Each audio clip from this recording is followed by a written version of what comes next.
Welcome to our channel. Today we how to start investing in blue chip stocks with Vanguard easy tutorial step by step clearly. To start investing in blue chip stocks with Vanguard, first, visit the Vanguard website. Create an account by clicking on the Personal Investors tab. Select Open an account and follow the prompts. You'll need to provide personal information, including your social security number and employment details. After completing the form, review and submit your application. Once your account is open, log in to your Vanguard account. Navigate to the Investments section of the website. Here, you can explore various investment options. To focus on blue chip stocks, look for mutual funds or ETFs that specialize in these staples. Once you've selected a fund or ETF, click on it for more details. Review the fund's performance history, expense ratios, and top holdings. When you're ready to invest, click on the Trade button.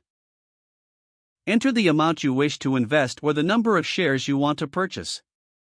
Choose whether to place a market order or a limit order.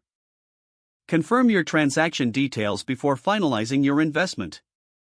After your order is executed, you can monitor your investment from your Vanguard account dashboard. Make sure to regularly review your investment and adjust your portfolio as needed. Investing in blue chip stocks can be a great way to build long-term wealth. If the page does not load, refresh the browser or try again in a private or incognito window. Make sure you are using the correct email address, then retype it carefully to avoid small typos. If your password is not accepted, use the reset option and create a new strong password you can remember.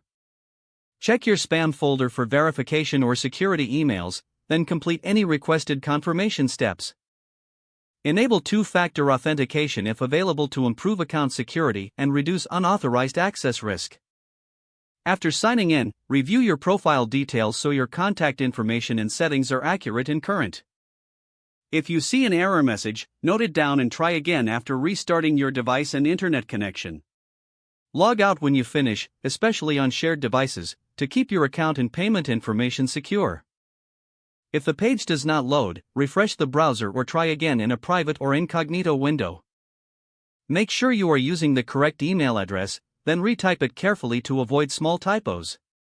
Don't forget to like this video and subscribe to our channel for more step-by-step tech guides.